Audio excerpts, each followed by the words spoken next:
पाकिस्तान के मायानाज स्नाइपर राजा ज़ीशान हैदर की हंगामा खेज दास्तान।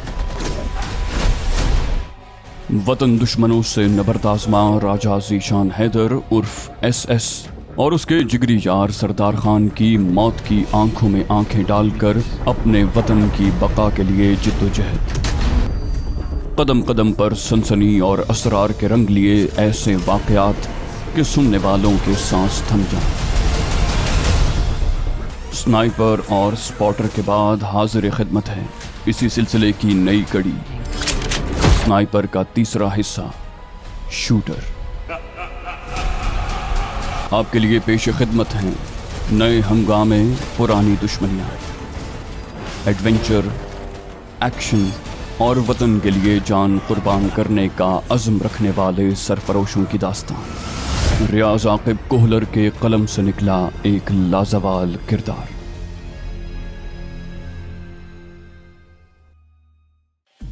दुश्मन मुल्क में अपनी बका की खातिर जासूसों को बहुत पापड़ बेलने पड़ते हैं।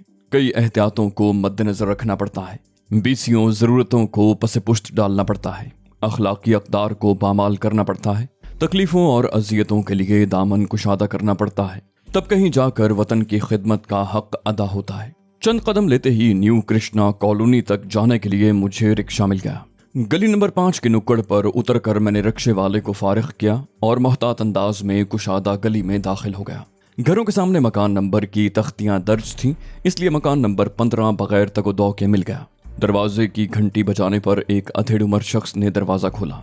मैंने हाथ बांध कर हिंदुओं के तरीके पर सलाम किया, नमस्ते। जवाबी आदाब कहकर वो मुस्तफसिर हुआ, जी क्या खिदमत कर सकता हूँ। मैंने कहा, रिहाइश के लिए कमरा मिल जाएगा, अकेला हूँ मगर शरीफ आदमी हूँ। गली में सरसरी नजर दौड़ाकर उसने बगैर जवाब दिए पीछे होकर मुझे अंदर आने का रास्ता दिया और मेरे दाखिल होते ही दरवाजा कुंडी कर दिया। वो एक छोटा सा मकान था। उसकी मायत में चलते हुए मुख्तसर सा सहन उबूर करके हम ड्राइंग रूम में घुस गए, मगर वहां बिठाने की बजाय वो मुझे अंदरूनी कमरे में ले गया। पधारिए। फोम वाली कुर्सी की तरफ हाथ का इशारा करके वो बाहर निकल गया। एक दरमियाना सा कमरा था जिसमें सिंगल बेड और ख्वाबगाह का दूसरा सामान मौजूद था। उसकी वापसी खाने के बर्तनों के साथ हुई थी। इतनी देर में मैं कमरे का अच्छी तरह जायजा ले चुका था। मेरे सामने खाने की ट्रे रख कर उसने बेड पर नशिस्त संभाल ली। खाना उसने भी मेरे साथ ही खाया था और इस दौरान रस्मी गुफ्तगू करता रहा। मैं बिला तकल्लुफ खाने को जुड़ गया था। खाने के बाद चाय पीते हुए वो मतलब की गुफ्तगू पर आया। बोला, पहले उसे न्यू दिल्ली में रखा गया था, हफ्ता हुआ दोबारा मुंबई में मुंतकिल कर दिया गया है। वहां मुंतकिली की वजह मालूम नहीं हो सकी। यकीनन वो डीनो के बारे में बता रहा था। मैंने पूछा, मुंबई में किस मकाम पर कैद है? उसने बेपरवाही से कंधे उचकाए, इस बारे में मुंबई जाकर ही मालूम होगा। मैंने पूछा, पता किससे चलेगा? वो मुंबई का एक पता बताते हुए बोला, यहाँ पर आपको एक नर्स बिमला कौर मिलेगी, बाकी तफसील उससे मालूम होगी। मैंने हैरानी जाहिर की, कहा, एक सिख लड़की पर एतबार किया जा सकता है? वो मुतबस्सम हुआ, बोला, मुझ पर कर रहे हो तो उस पर भी करना पड़ेगा, क्योंकि उसका नाम मेरे वास्ते से आप तक पहुंच रहा है। मैं जल्दी से बोला, शक नहीं कर रहा, बस थोड़ा मुताज्जिब हूँ। उसने वजाहत की, बोला, वो तहरीक खालिस्तान की सरगर्म रुकन है। बाज़ औक़ात हम एक दूसरे के काम आते रहते हैं। मैं मुस्तफसिर हुआ, कहा, मुंबई में अपने आदमी भी तो होंगे?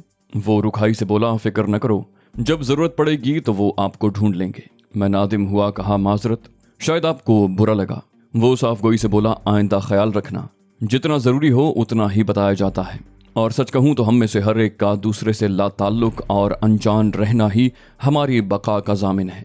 मैं मुद्दे पर आया और कहा, बिमला को शनाख्त कैसे करवाना होगी? उसने तरीक़ाकार बताकर पूछा, किसी चीज़ की ज़रूरत है तो आपकी ज़रूरियात पूरी करना मेरी जिम्मेदारी में आता है।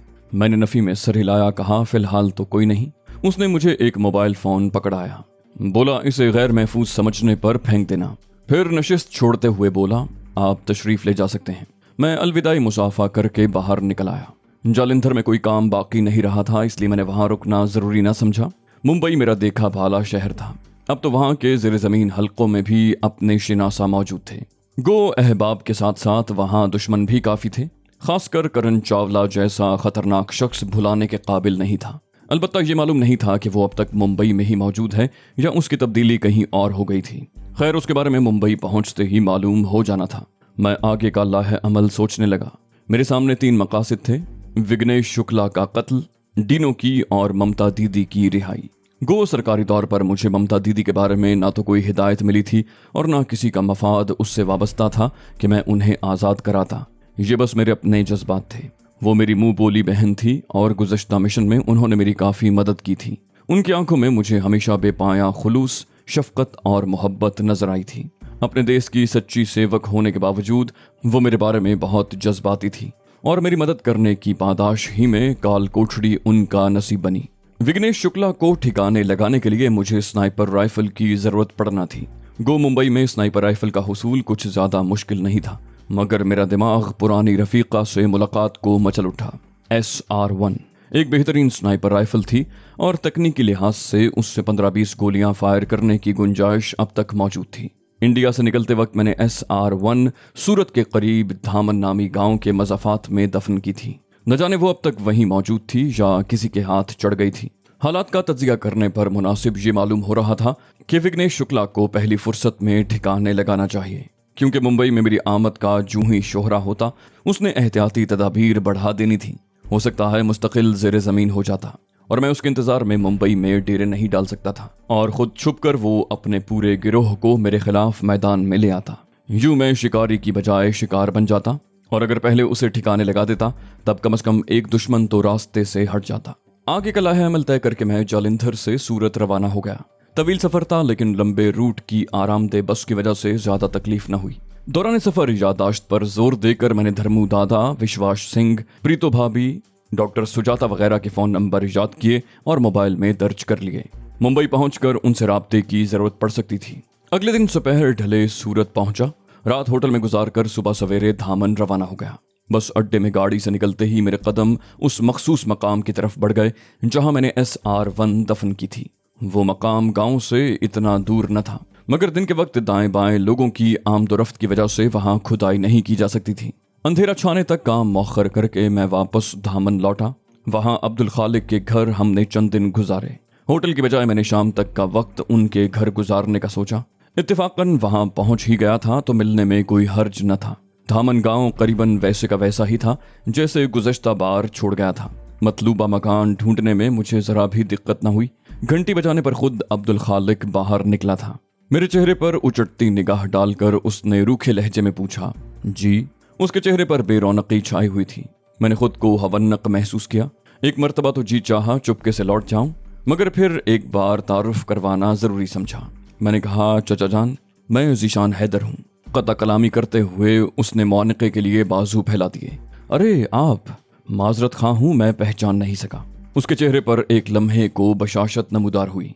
पुरतबाक अंदाज में मिलकर वो मुझे घर में ले गया। अब्दुल खालिक की बीवी साजिदा, बेटे इसहाक और बेटी आयशा ने मुझे आसानी से पहचान लिया था। इतवार था, इसलिए तमाम घर में ही मिल गए थे। थोड़ी देर के बाद मैं मेहमान खाने में बैठा दोपहर का खाना खा रहा था। दौरान गपशप अब्दुल खालिक ने वहां आमद का मकसद पूछा। मैं हंसा और कहा, ये आना जाना तो लगा रहता है चचा जान। वो ममनूनियत से बोला, बड़ी बात है कि आपने हमें मिलने के लिए वक्त निकाल लिया। पिछली बार परी ने उसकी बेटी आयशा को तालीमी अखराजात की मद में हीरे का लॉकेट दिया था। बिलाशुबा वो मेहरबानी उन्हें अच्छी तरह याद थी। मैंने खफीफ लहजे में वजाहत की, कहा, इत्तेफाक से धामन में काम पड़ गया था, इसलिए मिलने को आ गया। वो इत्मीनान से बोला, किसी बहाने आए तो अब चंद दिन तो सेवा का मौका दें। मैं इत्मीनान से बोला, शाम तक यही हूँ। वो मोतरिज हुआ, बोला, ये तो खैर ज्यादती है। मैंने कहा, चचा जान, कुछ मजबूरियां ऐसी होती हैं जिन्हें बयान नहीं किया जा सकता। साजिदा खाला ने वोट मेरे हक में डालते हुए कहा, ज़ीशान बेटा ठीक कह रहा है। अब्दुल खालिक ने गहरा सांस लिया, बोला, चलो जो मुनासिब समझें। वो गहरी सोच में खो गया था। मैंने शिद्दत से महसूस किया कि तमाम घर वालों के चेहरों पर परेशानी थी। शायद वो मेरी आमद से दिली तौर पर खुश नहीं थे, या कोई ऐसी बात थी जिसका तस्करा करना उन्हें गवारा नहीं था। मैंने पूछने की जहमत न की कि तजस्सुस मुनासिब न था। खाना खाकर मैंने मेहमान खाने में जोहर की नमाज पढ़ी और आराम करने के लिए लेट गया। गर्मियों के दिन थे। पेट भरने के बाद कैलूला करने को दिल चाह रहा था, मगर मैं ज्यादा देर आराम न कर सका। दरवाजे की घंटी बजाई गई और फिर इंतजार किए बगैर दरवाजा जोर से धड़धड़ाया गया। मैं उठ बैठा, मगर कमरे से बाहर न निकला। लम्हा भर के बाद ही चंद मर्दाना आवाजें सुनाई थीं, जिनके लहजे में काफी गुस्सा और बरहमी पाई जाती थी। मैंने बातों पर कान धर दिए। एक आवाज आई, बुढ़े, तुम्हें एक दिन की मोहलत दी थी ना, हराम के पिल्ले को बचाना है तो नुकसान की भरपाई करना होगी। अब्दुल खालिक मिनमिनाया, बोला, आप ज्यादती कर रहे हैं, मेरा बेटा बेकसूर है। करख्त लहजे में कहा गया, ये बेकसूर है? साथ ही चटाख की जोरदार आवाज गूंजी। यकीनन किसी चेहरे पर थप्पड़ पड़ा था। साजिदा खाला की लरसती आवाज उभरी, प्लीज मेरे बेटे को ना मारें, हम पैसे दे देंगे। इस्तेहज़ाई कहे से कहा गया, रकम ही लेने आए हैं ना? साजिदा खाला मुल्तजी हुई, बोली, हमें थोड़ी मोहलत चाहिए। काफी गलीज अंदाज में कहा गया, किस्तों का कारोबार नहीं करते, हमें पैसे चाहिए अभी। मकान बेचते हो, जेवर बेचते हो, या इस छोकरी को बेचते हो? मेरा खून खौलने लगा, मगर मैं मुदाखलत करके मामले को मजीद खराब नहीं करना चाहता था। मैंने शाम तक चले जाना था, बाद में इन्हें कौन बचाता। यह भी मुमकिन था हंगामे में कोई एक आध बंदा मारा जाता और पुलिस की आमद पर मेरे लिए मुश्किलात खड़ी हो जाती। ऐसे मामलात से जितना दूर रहता उतना ही बेहतर था। गुंडों के जाने के बाद अब्दुल खालिक से मुकम्मल बात मालूम करके मैं उनकी मदद कर सकता था। बहन के नाम पर इसहाक के खून ने जोश मारा। बोला, गलत बात नहीं करना, मेरी बहन का इस मामले से कोई ताल्लुक नहीं। आवाज आई, तेरी बहन की? गंदी गाली बकते हुए गालिबन उसने इसहाक पर हमला कर दिया था, क्योंकि थप्पड़ों और लातों की आवाज के साथ साजिदा और आयशा की चीखें उभरी थीं और वो खुदा रसूल के वास्ते देते हुए इसहाक को बचाने लगीं। फिर शायद किसी ने आयशा को पकड़ा था कि उसने चिल्लाते हुए कहा, छोड़ो मुझे खबीस कमीने। 2-3 करीह कहे उभरे, तब मामला मेरी बर्दाश्त से बाहर हो गया। मेरी एहतियात उन्हें नाकाबिल तलाफी नुकसान भी पहुंचा सकती थी। दरवाजा खोलकर मैं बगूले की तरह बाहर निकला। वो 4 आदमी थे। एक ने आयशा को बालों से पकड़ा था, 2 इसहाक की मुरम्मत कर रहे थे, जबकि तीसरा हाथ में पिस्तौल पकड़े इत्मीनान से वो नजारा देख रहा था। मेरे कदमों की आवाज पर पिस्तौल बरदार चौंक कर मेरी तरफ मुतवज्जे हुआ, मगर इतनी देर में करीब पहुंचकर मैं हमला कर चुका था। पसलियों के नीचे भरपूर घूंसा रसीद करके मैंने उसे नीचे झुकाया और एकदम घुटना उठाकर उसकी ठोड़ी पर वार करके उसे लेटने पर मजबूर कर दिया। उसकी भरपूर कराह सुनते ही बाकी मेरी तरफ मुतवज्जे हुए। आयशा के बालों से पकड़ने वाला गुर्राया, अबे तू कौन है? मगर मैं जवाब दिए बगैर उसकी जानिब बढ़ चुका था। आयशा को एक जानिब धक्का देते हुए उसने मेरा हमला रोकने की कोशिश की, मगर ये कोशिश सैलाबी रेले के सामने कच्ची मिट्टी का बंद बांधने जैसी थी। उसके हाथ सीधे करने से पहले मेरा घुटना उसकी पसलियों के नीचे हथौड़े की तरह पड़ चुका था। ढब की जोरदार आवाज के साथ उसके मुंह से दर्द भरी कराह निकली और वो माहिए बेआब की तरह फर्श पर लौटने लगा। इसहाक की पिटाई करने वाले एक साथ मेरी तरफ बढ़े। एक ने हाथ घुमाकर मुझे घूंसा मारने की कोशिश की। घुटनों में हल्का सा खम देते हुए मैंने उसका वार खता किया और जब तक वो संभलता मेरा दायरवी मुक्का उसकी ठोड़ी से मुलाकात कर चुका था। आह की आवाज के साथ वो औंधे मुंह गिरा। अब मेरे सामने अकेला शख्स बाकी था। उसके चेहरे पर परेशानी नमूदार हुई। हाथ ऊपर उठाते हुए वो हकलाया, तुम जानते नहीं हम किसके आदमी हैं? उसका गिरबान थामते हुए मैंने जोरदार झटका दिया। कुत्ते, तेरी बदमाशी औरतों पर चलती है। वो मुझे धमकाता हुआ बोला, हम मुस्ताद चरणजीत के आदमी हैं और उसी के हुक्म पर यहाँ पहुंचे हैं। मैंने जस्तावा 30 बोर निकालकर उसकी ठोड़ी से लगा दिया। कहा, अगर इसके बाद तुम्हारे बुज़दिल उस्ताद या उसका कोई चेला यहाँ नजर आया तो फिर कहीं नजर नहीं आओगे। मुझे कीनातोज नजरों से घूरता हुआ वो खामोश रहा। मैंने उसे पीछे धक्का दिया। वो लुढ़कता हुआ 2-3 कदम पीछे हो गया। 1 मिनट में गायब हो जाओ, बरहमी से कहते हुए मैंने उनका पिस्तौल भी उठाकर अपने पास रख लिया। मेरा पहला शिकार अब तक होशो हवास से बेगाना था। बाकी 3 ठीक थे। अपने साथी को उठाकर वो दरवाजे की तरफ बढ़ गए। उनके चेहरे पर नजर आने वाले तासुरात मुझे यकीन दिलाने के लिए काफी थे कि हालात गंभीर हो गए हैं। वो इतनी आसानी से अपनी सुबकी नहीं भूल सकते थे। मेरी समझ में कोई ऐसा तरीका नहीं आ रहा था कि सांप भी मर जाए और लाठी भी न टूटे। मैं घर वालों की तरफ मुतवज्जे हुआ। साजिदा खाला और आयशा अब तक रो रही थी। मैंने आगे बढ़कर आयशा का जमीन पर गिरा हुआ दुपट्टा उठाया और उसके सर पर रखते हुए कहा, गुड़िया परेशान नहीं होते, अल्लाह खैर करेगा। वो गुलूगीर हुई, बोली, भैया वो फिर आएंगे, आप तो आज चले जाएंगे, उसके बाद हमें कौन बचाएगा? मैं मतानत से बोला, बचाने वाली ज़ात अल्लाह पाक की है और फिक्र न करो, इसका भी कोई ना कोई हल निकल आएगा। अब्दुल खालिक मिनमिनाया, बोला, ज़ीशान बेटा, मुझे लगता है आपने मामला सुलझाने की बजाय उलझा दिया है। मैं आज़ुर्दगी से बोला, तो मैं क्या करता, खामोश तमाशाई बना रहता। वो गहरा सांस लेकर खामोश हो गया। मैं मतलब की बात पर आया। कहा, अच्छा ये बताएं कि हुआ क्या है? उसने दुरुस्ती से इस हक की जानिब इशारा किया। इस अहमक से पूछो। मैंने कहा, चचा जान, बच्चों से गलतियां हो जाती हैं, इन्हें कोसने में तवानाई ज़ाया करने की बजाय गलती सुधारने की कोशिश करना ज्यादा मुनासिब है।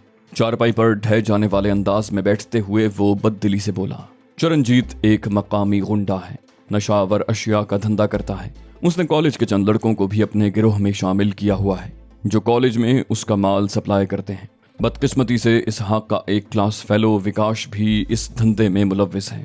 वो चरण के गिरोह के कॉलेज के लड़कों का सरगना है। परसों विकास ने बैग में ताज़ा माल लाया जो उसने अपने कारिंदों में तकसीम करना था। उसके साथ बैठने वाले लड़के ने ये बात इसहाक को बताई और इस बेवकूफ़ ने फौरन प्रिंसिपल को शिकायत कर दी। प्रिंसिपल के हुक्म पर विकास के स्कूल बैग की तलाशी ली गई और तमाम माल बरामद कर लिया गया। प्रिंसिपल साहब ने पुलिस को बुलवा लिया। वो विकास को पकड़ कर ले गए। गो पुलिस चरणजीत गिरोह से मिली हुई है, मगर खबर चूंकि मीडिया तक पहुंच गई थी, इसलिए विकास फिलहाल पुलिस की हिरासत में है। और ये गुंडे हमारे सर हो गए कि जो माल इसहाक की वजह से पुलिस के हाथों लगा है, हमें उसकी भरपाई करना पड़ेगी। गुंडों ने ये धमकी भी दी है कि अगर हमने पुलिस या मीडिया तक ये खबर पहुंचाई तो वो आयशा को उठा लेंगे। और अब्दुल खालिक ने सर झुका लिया। बेटी की बेतौकीरी की बात जबान पर लाना इतना आसान न था। मैंने पूछा, कितने पैसे मांग रहे हैं? बोला 10 लाख। हमारी गुफ्तगू जारी थी कि अचानक दरवाजे को जोर जोर से धड़धड़ाया गया और फिर बगैर लम्हा ज़ाया किए एक शख्स दीवार उबूर करके अंदर दाखिल हुआ और दरवाजा खोल दिया। 10 डशकरे हथियारों से लैस घर में दाखिल हुए। सबसे आगे भैंसे की तरह मोटा ताज़ा काला भुजंग शख्स था, जिसके माथे और दाएं गाल पर चाकू के जख्म के निशान थे। आयशा और साजिदा खाला के चेहरे खौफ से फक हो गए थे। अब्दुल खालिक और इसहाक की हालत भी कोई अच्छी न थी। इसी दौरान मेरे दिमाग में एक ख्याल बिजली के कौंदे की तरह लपका और मैं मुतमईन हो गया। मसले का काबिल अमल हल मैंने सोच लिया था। मैंने आयशा और साजिदा खाला को कहा, आप अंदर चली जाएं। सबसे आगे वाले ने तंजिया अंदाज में गुफ्तगू का आगाज किया। सुना है यहाँ कोई हीरो आया हुआ है। मेरे अंदाजे में वो चरणजीत खुद था। बाद में मेरा अंदाजा सही साबित हुआ। मैं इत्मीनान से बोला, जब हम रकम देने पर आमादा हैं तो औरतों को ज़दोकोब करने की क्या जरूरत थी? मेरे ख्याल में गुंडों के कुछ उसूल तो जरूर होते हैं। उसने हाथ सीधा करते हुए इस्तेहजाई कहकहा बुलंद किया। इधर दो। मैंने एतमाद से कहा, 2 दिनों के बाद तुम्हें तुम्हारी रकम मिल जाएगी। उसने बेपरवाही से कंधे उचकाए। ठीक है, लेकिन मेरे आदमियों पर हाथ उठाने वाला अपने हाथ कटवाने पर तैयार होगा या डॉक्टर बनने वाली लौंडिया को माफी तलाफी के तौर पर चरणजीत की सेवा में भेजेगा? मैंने उसे उकसाया। कहा, चाहिए तो ये था कि अपने चेलों की बजाय तुम अकेले मेरे हाथ पांव तोड़ते, ताकि दुनिया को मालूम होता कि चरणजीत कितना बड़ा दादा है। वो बोला, बालिक, गिरोह इसलिए नहीं बनाए जाते कि मनुष्य अकेला शिकार करे। मैंने कहा, चरणजीत, बेहतर तो यही था कि अपनी साख बचाकर पतली गली से निकल लेते। तुम्हारा पैसों वाला मुतालिबा मैं मान रहा हूँ, ये ना हो कि तुझे लेने के देने पड़ जाएं। चरणजीत ने बुलंदो बांग कहकहा लगाया। बोला, बालिक, लगता है हिंदी फिल्मों के कुछ ज्यादा ही शौकीन हो। जब चरणजीत ने फैसला कर लिया है कि बुढ़े को सबक सिखा कर जाएगा तो मान लो ऐसा ही होगा। अलबत्ता तुम कोई तीर मार सकते हो तो मार लो। मैंने कहा, तुम्हारी मर्जी। ये कहते हुए मैंने मोबाइल फोन निकालकर विश्वास सिंह का नंबर मिलाया। एक खदशा जहन में मौजूद था कि कहीं उसने नंबर तब्दील न कर लिया हो, मगर घंटी जाने पर मैंने इत्मीनान भरा सांस लिया। चरणजीत ने कहकहा लगाया। बोला, बालिक, पुलिस को बुलाने की गलती की तो अंजाम और बुरा भी हो सकता है। फोन पर विश्वास सिंह की खुमार आलूद आवाज जाहिर कर रही थी कि वो नींद से जागा था। हेलो, मैंने कहा, राजा बोल रहा हूँ। मैंने शराफत से तारुफ करवाया क्योंकि मजाक का वक्त नहीं था। उसने हैरानी भरे अंदाज में कहा, राजा? मैं मखसूस अंदाज में बोला, प्रीतो का भाई। वो खुशी से चहका, अबे तू किधर से आ गया है? उसके लहजे से खुमार गायब हो गया था। मैंने कहा, तफसील बाद में, फिलहाल मसला सुनो। धामन गांव का एक सूरमा उस्ताद चरणजीत मुझे धमका रहा है। विश्वास सिंह बोला, मोबाइल फोन दो माँ के यार को। उसके मुंह से मुगल्लजात निकलने लगे। मैंने चरणजीत की तरफ मोबाइल फोन बढ़ा दिया। कहा, बात करो। तमस्खराना तबस्सुम होंठों पर सजाए उसने मोबाइल फोन कानों से लगाया। न जाने विश्वास सिंह ने किन अल्फाज में अपना तारुफ करवाया था कि लम्हा भर के बाद ही चरणजीत का रंग उड़ गया। वक्फे वक्फे से उसकी घिघियाई हुई आवाज बुलंद होती रही। जी जी जी जी जी दादा, नहीं ऐसी बात नहीं। जी जी, जो हुक्म। मैं माफी मांग लेता हूँ, मुझे पता नहीं था दादा। 3-4 मिनट की गुफ्तगू के बाद उसने मरे मरे हाथों से मोबाइल फोन मेरी जाने बढ़ा दिया। ये लें सर। मैंने मोबाइल फोन कानों को लगाया। विश्वास सिंह की आवाज उभरी। इस बैन के टके को अच्छी तरह समझा दिया है, तुम फिलफौर मेरे पास पहुंचो। मैं हंसा, कहा, कर ली ना सरदारों वाली बात। गुरुजी, हेलीकॉप्टर तो मेरे पास है नहीं, इसलिए थोड़ा इंतजार करो। उसने तकरार किए बगैर कहा, मुंतजिर रहूंगा, और राब्ता मुनक़ता कर दिया। चरणजीत ने सुलह की तरफ कदम बढ़ाने में देर न की। बोला, क्षमा चाहता हूँ महाराज, मुझे मालूम नहीं था कि आपके हाथ इतने लंबे हैं। मैंने कहा, चरणजीत, तुम और तुम्हारे आदमियों ने मेरी छोटी बहन के मुताल्लिक काफ़ी बकवास की है। अभी तुम्हें लाइल्म समझते हुए माफ़ कर रहा हूँ। अगली बार याद रखना, सिर्फ गिरोह नहीं, तुम्हारे कुंभों का भी सफाया करवा दूंगा। सिर्फ विश्वास सिंह ही नहीं, मुंबई ज़मीन हल्कों के नामी गिरामी लोग, जिनमें धर्मू दादा और राजपूत दादा सरे फहरिस्त हैं, मेरे गहरे दोस्त ही नहीं, ममनून और एहसानमंद भी हैं। वो लजाजत से बोला, शिकायत का मौका नहीं मिलेगा महाराज। मैंने उन्हें दफा होने का इशारा किया। चलो फूटने की करो। वो जल्दी से घर से निकल गए।